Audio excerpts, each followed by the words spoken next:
Hola, soy Ameyali Valentín, tallerista del Club de Ajedrez en Pilares, y les doy la bienvenida a esta cápsula de apertura y de desarrollo. El día de hoy abordaremos el tema del desarrollo ideal en apertura. Antes que todo, me gustaría presentarles de forma general cuál es el esquema que vamos a seguir durante la cápsula. Primero, daremos un repaso sobre la importancia del estudio de las aperturas. Después de esto, intentaremos reflexionar un poco sobre algunos puntos que tenemos que tomar en cuenta al momento de estudiar aperturas. Posteriormente, nos adentraremos al tema de la cápsula, que es el desarrollo ideal de las piezas. En este punto intentaré dar definiciones de dos conceptos súper importantes que no solamente nos van a servir para el mejor entendimiento de las aperturas, sino en general para el mejor entendimiento del ajedrez. Finalmente, intentaremos aterrizar estas ideas en el análisis de una partida magistral. Ahora, me gustaría hacer una última precisión. Si bien el contenido de esta cápsula está dirigido principalmente para jugadores y jugadoras amateurs que están comenzando en el estudio del ajedrez o que están comenzando en el estudio de las aperturas, si eres un jugador o jugador de primera fuerza, un gran maestro o una gran maestra, te invito a que te quedes para que te sirva de repaso ante los temas fundamentales de las aperturas o para aprender algún dato curioso sobre la cultura ajedrecística en general. Sin más, comencemos con la cápsula de hoy. La primera pregunta que me gustaría hacerles es ¿por qué creen que es necesario estudiar aperturas? Bueno, existen un sinnúmero de respuestas ante este cuestionamiento. Sin embargo, en esta ocasión me centraré únicamente sobre dos ideas generales sobre el por qué tengo que estudiar aperturas. Primero, tiene que ver con la complejidad propia del ajedrez. El ajedrez, como lo he mencionado con anterioridad, es un deporte que nos demanda muchísimas habilidades, capacidad de cálculo, capacidad de valoración, capacidad de pensamiento estratégico, pensamiento táctico, posibilidades distintas de calcular ante posibilidades infinitas de posiciones, entre muchísimas otras más. Si yo comienzo a estudiar aperturas, lo más probable es que comience a identificar jugadas correctas e incorrectas, planes correctos e incorrectos, y esto no solamente me va a economizar tiempo en las partidas, tiempo real, sino me va a permitir entender muchísimo mejor algunas posiciones y conceptos ajedrecísticos fundamentales. Por otro lado, en el momento en que yo sea capaz de entender con claridad estas nuevas posiciones, mi ajedrez sin duda va a mejorar. Es lo mismo que el fútbol, por mencionar alguno de los tantos deportes. No es lo mismo saber patear un balón a ser futbolista. Lo mismo sucede con el ajedrez. Si yo quiero mejorar mi juego, es necesario profundizar en el estudio teórico de las distintas etapas de la partida, entre ellas la apertura. Hay que recordar el ejemplo que me gusta ponerles a mis alumnos y alumnas, que es el ejemplo de la casa. Si yo voy a edificar una casa, lo primero que tengo que hacer es contar con materiales de buena calidad y hacer los cimientos de esa casa lo mejor posible, porque conforme vaya pasando el tiempo, si yo construí de forma concienzuda mi casa, es muy poco probable que se venga abajo. A diferencia que yo haya hecho a la y se va cualquier edificación, lo más probable es que conforme vayan pasando los años, esa edificación se caiga en la primera oportunidad. Lo mismo pasa con una partida de ajedrez. Si yo voy efectuando de forma concienzuda y de forma lógica y ordenada las primeras jugadas, lo más probable es que yo llegue a buenas posiciones en la fase siguiente, que es el medio juego. Hay que recordar que estas tres etapas de la partida, la apertura, el medio juego y el final, no son fases aisladas, no son conceptos desagregados, sino todo lo contrario, son etapas que van consecutivas y que tienen un orden lógico. Es decir, si yo tengo una buena apertura, lo más probable es que llegue a buenas posiciones de medio juego. Si yo tengo un buen desarrollo en el medio juego, lo más probable es que llegue a buenas posiciones en los finales. Por el contrario, si mis aperturas no son buenas, mi medio juego no va a ser sumamente el mejor ni el ideal, voy a llegar a posiciones inferiores. Ahora, ¿qué tengo que tomar en cuenta para estudiar aperturas? Hay muchísimas cosas a considerar, sin embargo voy a intentar concretar todas esas ideas en puntos principales. El primero de ellos es entender que el estudio de aperturas, al igual que el estudio del ajedrez en su generalidad, nos va a requerir mucha paciencia, mucha disciplina y mucha constancia. El ajedrez es una infinidad de posibilidades, un mundo de infinidad de combinaciones. Y si yo estoy dispuesta a comenzar a estudiar aperturas, necesito tiempo de estudio y sobre todo de práctica. Voy a requerir no solamente dedicarle cierto porcentaje de mi entrenamiento al estudio de aperturas, sino un tiempo considerable para la práctica de ellas, a partir de partidas modelo o, en el mejor de los casos, de torneos. Otro punto que tengo que tomar en cuenta para estudiar aperturas es que no tengo que obsesionarme con ellas. Yo sé que es mucho más factible entender a las aperturas como un proceso de memorización.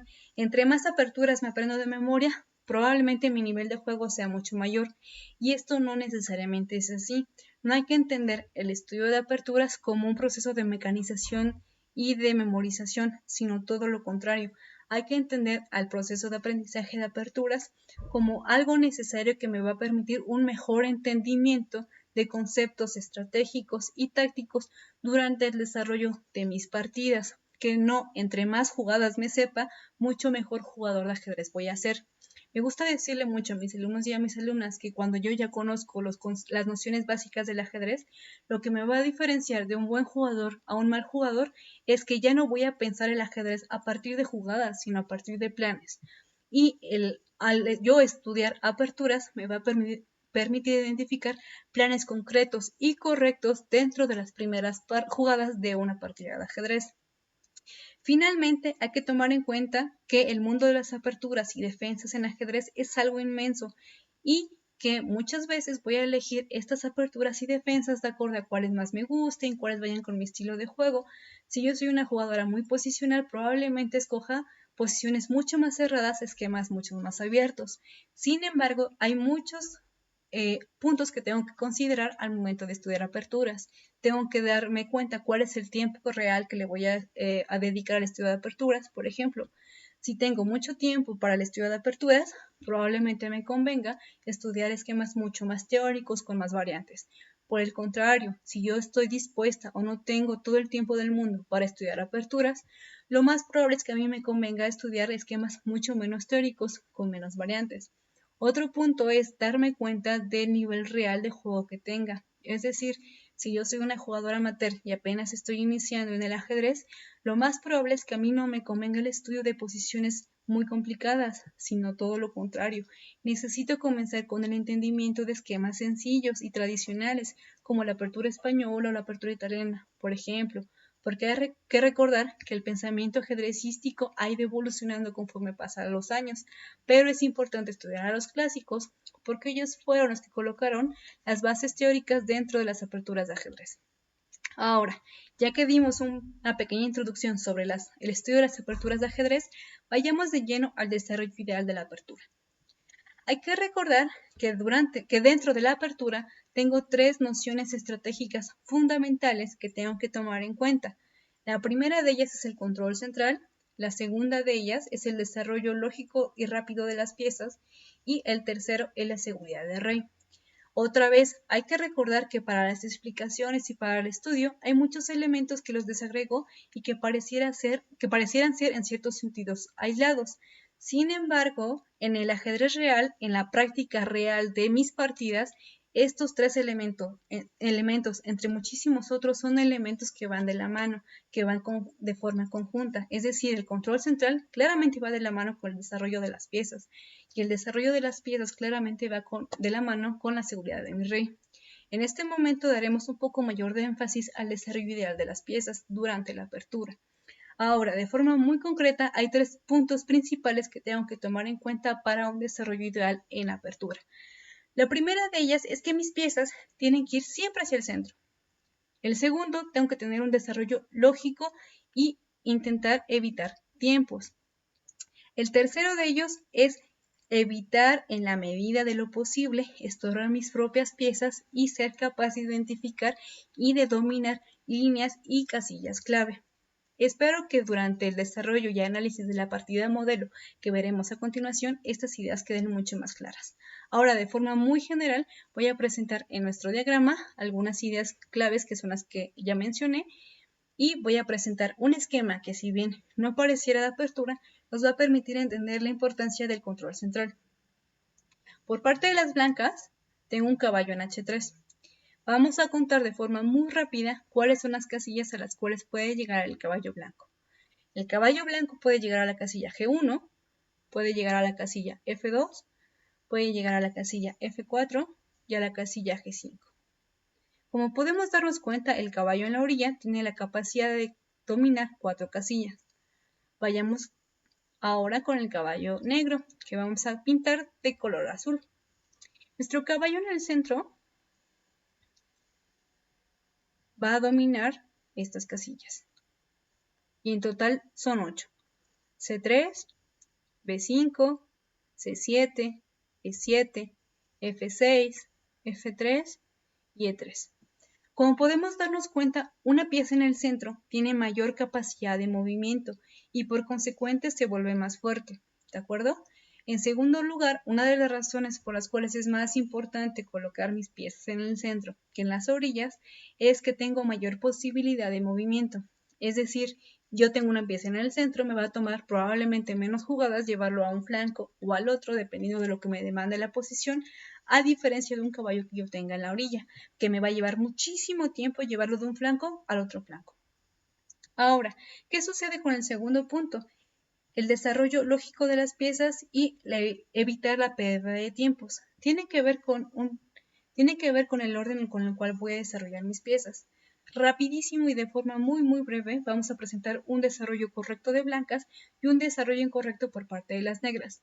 El orden lógico tradicional de desarrollo de piezas me va a indicar siempre que las blancas en un primer momento van a descontrolar el centro por medio de peones centrales. Voy a repetir que en el caso de las negras no voy a efectuar un desarrollo ideal, voy a efectuar un desarrollo totalmente incorrecto. Ahora, la teoría me indica que tengo que desarrollar caballos antes que alfiles. Pero ojo, siempre hacia el centro. Estamos viendo aquí como la jugada del blanco, el caballo que está en F3, va a controlar la casilla de 4 y E5, mientras que el caballo de las negras realmente no tiene una razón de ser. ¿De acuerdo? Entonces vemos cómo ya desde la jugada 3 de esta partida en particular o de este análisis rápido, aunque los dos caballos tienen un valor de 3, este caballo de F3 va a ser mucho más fuerte en la partida que este caballo de H6. Vamos con la jugada del blanco, que es caballo C3. Estamos únicamente dando un vistazo general sobre el desarrollo ideal de las piezas. Vamos a jugar otro peón de flanco. Estamos dándonos cuenta que el blanco está quedando mucho mejor únicamente siguiendo los conceptos estratégicos básicos, que es control central y desarrollo lógico, mientras que las negras no tienen ninguna posición clara. Vamos a jugar alfil C4, alfiles después de caballos, claramente. Vamos a jugar otro caballo a la orilla por parte de las negras. Y vamos a enrocar a nuestro rey. En este momento llegamos a un desarrollo ideal por parte del blanco. Es súper importante entender que este esquema difícilmente lo vamos a presentar dentro de una partida real. Sin embargo, es súper importante identificar que las piezas blancas efectuaron un orden lógico de piezas y que controlaron el centro. En este caso, las negras claramente jugaron de la peor forma posible y por eso para blancas fue mucho más fácil obtener una ventaja estratégica en el tablero. ¿De acuerdo? En las partidas reales, tanto el blanco como el negro tienen ideas claras, en el mejor de los casos, sobre qué es lo que van a llevar a cabo durante una partida. Por eso el ajedrez se vuelve mucho más complicado. Sin embargo, con un correcto estudio de aperturas, nos podemos dar cuenta de cuáles son los planes que nos van a convenir en determinadas posiciones. Finalmente voy a realizar una jugada por parte del negro para explicar un poco sobre qué es una pérdida de tiempo. Una pérdida de tiempo es una jugada que realmente no va a efectuar absolutamente nada y que pude haber evitado. Es decir, hace unas jugadas efectué la jugada caballo H6 y acabo de regresar mi caballo. Es como si nunca hubiera jugado caballo H6, perdí un tiempo. A mis alumnos muy pequeñitos me gusta explicarles con el siguiente ejemplo. Si yo tuviera la facultad de ver una hora al futuro, probablemente me ahorraría muchísimos problemas. Lo mismo sucede en el ajedrez. Cuando yo juego con blancas, tengo un tiempo siempre adelante, tengo un tiempo de ventaja. En el caso de las negras siempre van a ir un tiempo atrás. En esta posición en específico, si yo retrocedo una jugada innecesariamente, voy a ir todavía un tiempo más atrás. Entonces es súper importante en las aperturas evitar los tiempos de menos, ¿de acuerdo? Ahora, de forma muy general, hemos explicado cuáles son las ideas generales de un desarrollo ideal de piezas y pasaremos ahora al análisis de la partida modelo, esperando que estas ideas queden un poquito más claras. Vamos a ir a nuestro tablero, a nuestro diagrama. Vamos a borrar estas posiciones. Vamos a regresar todo y tenemos de nueva cuenta nuestro tablero. Ahora, hay que recordar, como ya lo mencioné hace un rato, que es muy importante estudiar las partidas de los clásicos, ¿de acuerdo? La partida que vamos a analizar a continuación es una partida clásica, una partida magistral del siglo XIX. Si bien la teoría de aperturas actual es muy distinta a la que se jugó hace 200 años, es necesario retomar los fundamentos principales para entender el continuo avance de la teoría ajedrecística como una escalerita. Primero tengo que pisar el primer peldaño, después el siguiente, después el siguiente, después el siguiente, para entender cómo ha ido evolucionando el pensamiento ajedrecístico. Finalmente, haremos la revisión de una partida magistral jugada en 1858 por uno de los grandes jugadores de la historia del ajedrez. Les daré una pista. Nació en Estados Unidos en 1837, en la ciudad de Nueva Orleans. Efectivamente, probablemente adivinaron. Revisaremos una partida de Paul Morphy.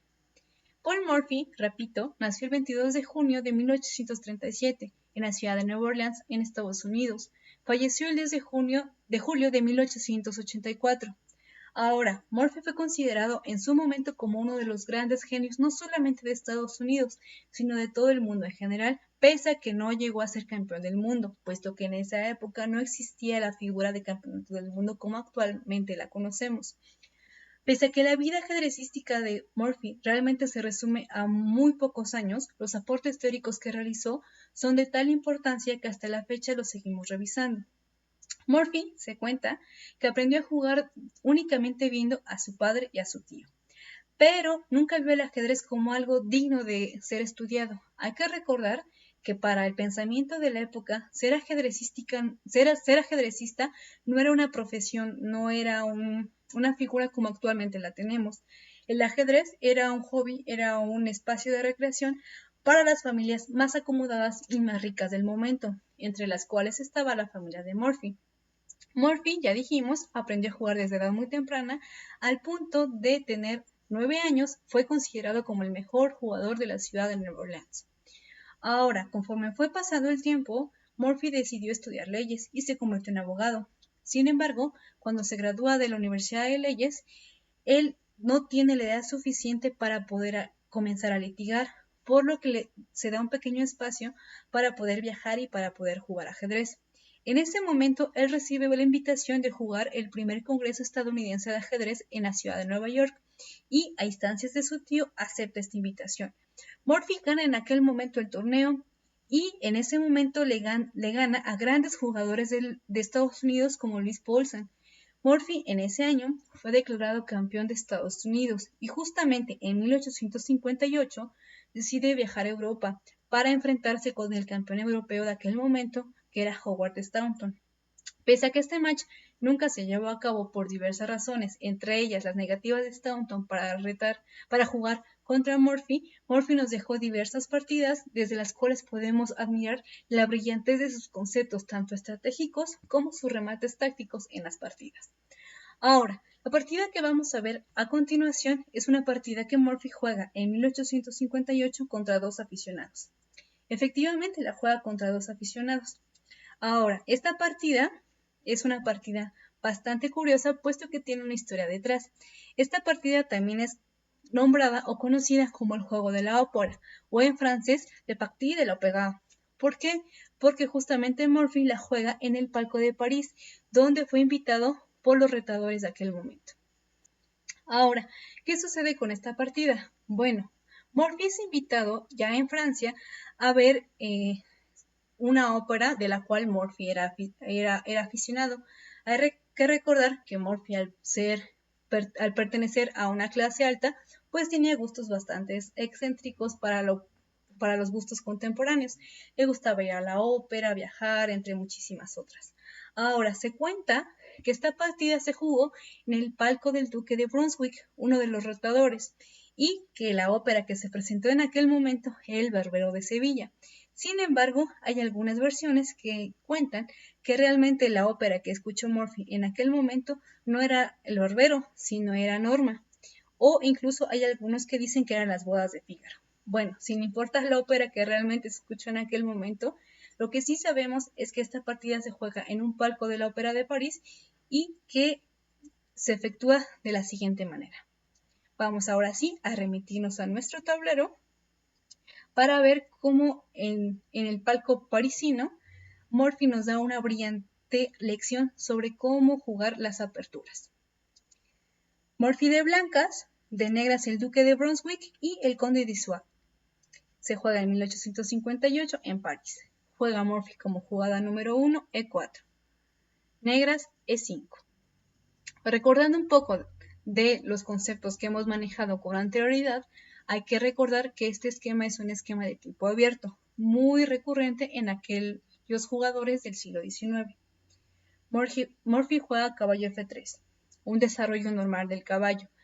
Como ya lo mencioné anteriormente, es súper importante entender el desarrollo ideal y lógico de las piezas, siempre apuntando hacia las casillas centrales. En este momento, desde la jugada 2, el blanco está no solamente desarrollando una pieza menor hacia el centro, sino también está atacando la casilla clave de la posición negra, que es F5. El negro defiende con la jugada de 6. Una jugada bastante dudosa, pese a que no hay ningún error tan visible, no es una jugada que actualmente ningún jugador de primera fuerza realizaría en un torneo serio, y la explicación es bastante lógica. Al momento de jugar D6, le estoy dando poco espacio para un desarrollo correcto al alfil de F8. Blancas juegan D4, otra vez desarrollo lógico, peones centrales y piezas menores antes que cualquier cosa. Y negras juegan alfil G4. Una jugada bastante dudosa. Actualmente ya nos es recomendable jugar alfil D4. La teoría puede marcar en ocasiones que es mejor jugar caballo D7, por ejemplo, defendiendo la amenaza de 5. Sin embargo, en el siglo XIX, alfil G4 era una jugada bastante recurrente. El blanco juega D por E5, que claramente es la amenaza por la cual juega el negro alfil G4, clavando el caballo de F3, el negro captura en F3, evitando la jugada dama por D8. El blanco claramente come con dama. En esta posición vamos a intentar reflexionar un poco sobre las dos posibilidades que tiene el blanco en este momento. El blanco para recapturar en F3 tiene dos posibilidades, recapturar con el caballo de G y comer con la dama. Si yo comiera G por F3, voy a tener peones doblados. Por lo tanto, Murphy, muy ad hoc al pensamiento de aperturas del momento, decide jugar dama por F3. Negras juegan D por E5, blancas alfil C4. Para este punto de la posición, quiero que comencemos a intentar reconocer diferencias en las jugadas de ambos jugadores. Por un lado tenemos el juego de las blancas, que tienen un peón central en E4 y dos piezas desarrolladas, un alfil en C4 y una dama en F3. En este momento es súper importante anotar otro punto clave durante el desarrollo ideal de alguna partida. Uno de los puntos más débiles de cualquier posición en el momento en que yo no me haya enrocado, tanto de negras como de blancas, va a ser la casilla F7, que estoy colorando de rojo, y la casilla F2. Debido a que son casillas que únicamente defiende el rey, ¿de acuerdo? Por eso la posición del blanco está siendo sumamente agresiva sobre la casilla F7. Tengo un ataque tan doble perpetuado por la dama de F3 y el alfil de C4. Recordando aquellos mates de pastor que a algunos de nosotros nos ha gustado dar en algún momento de nuestro desarrollo ajedrecístico. Ahora, después del ataque sobre F7, vamos a ver cómo el conde de Soissons y el duque de Brunswick son capaces de defender la amenaza sobre F7. Incorrectamente, las negras juegan caballo F6, intentando evitar el mate claro sobre F7. Sin embargo, caballo F6 es una mala jugada, puesto que no alcanzan a prever ni a neutralizar la siguiente amenaza del blanco. Morphy juega la brillante dama B3.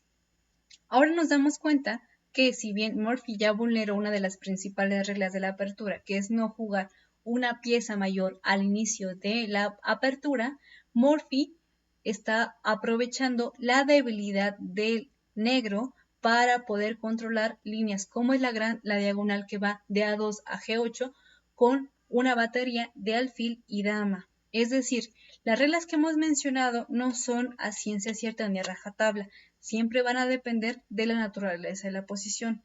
Y Morphy es claramente uno de los maestros posicionales de las aperturas que nos van a enseñar cómo llevar a cabo un desarrollo ideal de las piezas y cómo castigar, que es lo más importante, el juego inferior de las piezas negras. Con dama B3, lo que está haciendo el blanco es atacando la casilla F7 y atacando al mismo tiempo la casilla B7. Como podemos darnos cuenta, a pesar de que el negro no tiene desventaja material de ningún tipo, tiene una desventaja clara estratégica y posicional, puesto que tiene un desarrollo mucho menor que las blancas, ahora tiene que defender los ataques sobre las casillas débiles de F7 y B7. Juega el negro a la casilla dama E7, defendiendo la casilla F7, que es la parte importante de la posición negra. En este momento el blanco pudiera haber capturado sobre B7, pudiera haber hecho una captura sobre esta casilla con la dama. Sin embargo, Morphy está consciente de que la ventaja material no es la más importante dentro de una partida de ajedrez y muchísimo menos en la apertura, que lo más importante siempre es acabar de concretar el desarrollo y dos, analogar nuestras piezas en la misma sintonía para poder tener ataques mucho más fuertes y mucho más eficaces contra la posición enemiga. En este momento Morphy se da cuenta que no ha terminado su desarrollo, entonces efectúa una jugada totalmente normal. Va a jugar caballo C3.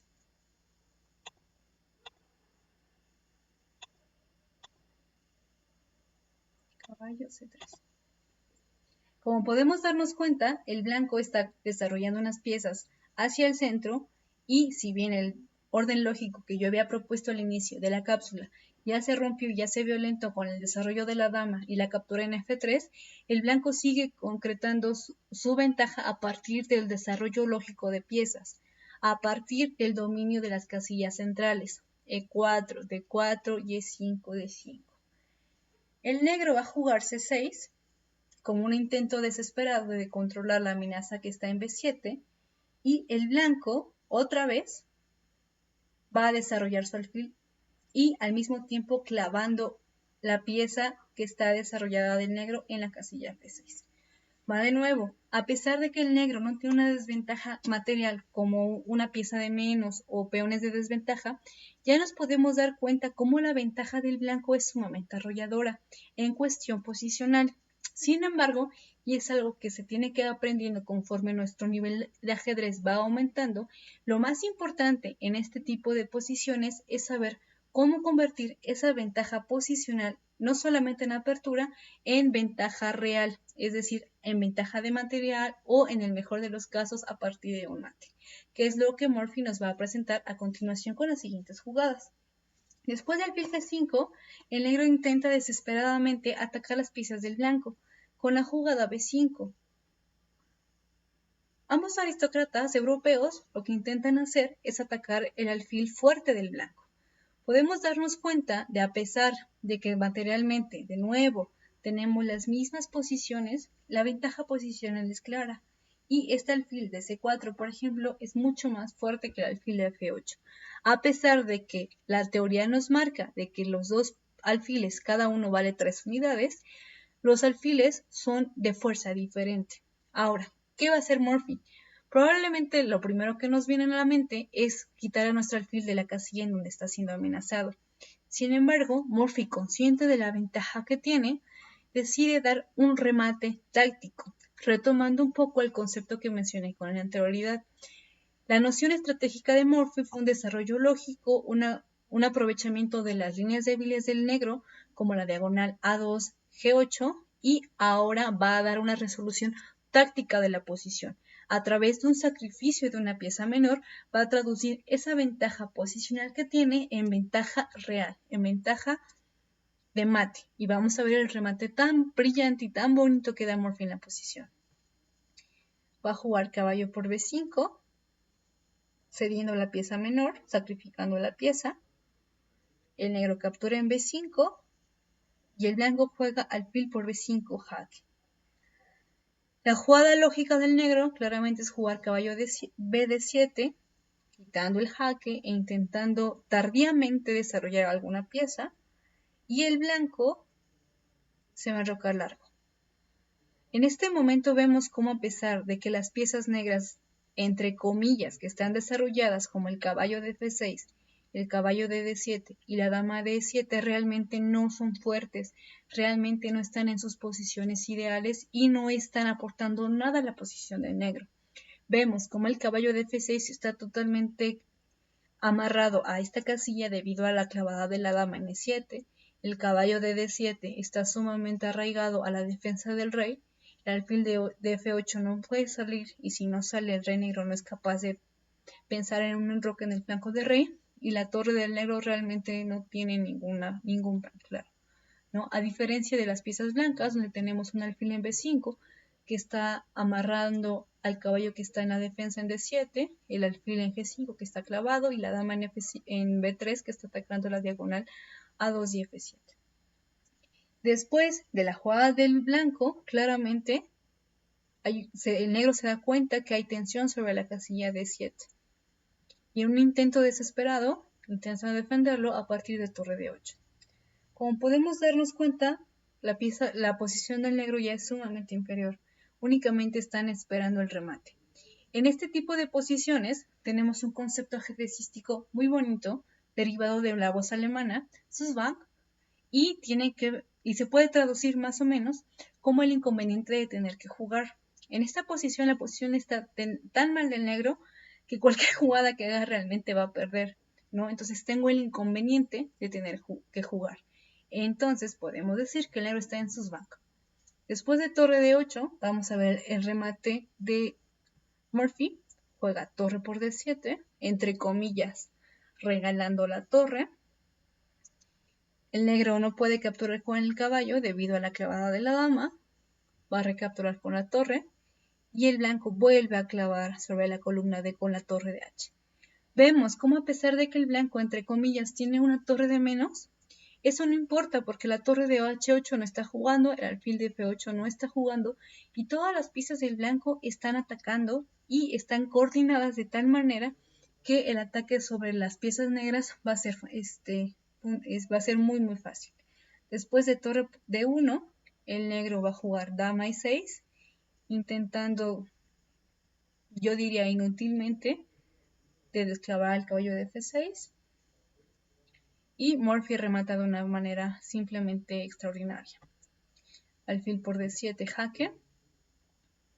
Única jugada posible del negro. Caballo por D7. El blanco juega dama B8. El negro recaptura. Caballo por B8. Y finalmente torre D8 jaque mate. Vemos cómo, a pesar de la desventaja material del blanco, eso no tuvo mayor impacto en el desarrollo y culminación de la partida, puesto que Morphy tuvo la capacidad suficiente de hilar el desarrollo correcto ideal de sus piezas para poder atacar de forma contundente la posición del negro y dejándolo con todas sus piezas inútiles y sin posibilidad real de defensa ante el rey negro. Ahora, finalmente, llegamos a la conclusión de la cápsula, esperando que el contenido de ella les sirva para el estudio de aperturas y para la mejora de su ajedrez. Esperamos cualquier duda, comentario o sugerencia en la sección de comentarios y no se pierdan la siguiente cápsula del Club de Ajedrez de Pilares de la Ciudad de México y los esperamos en la siguiente.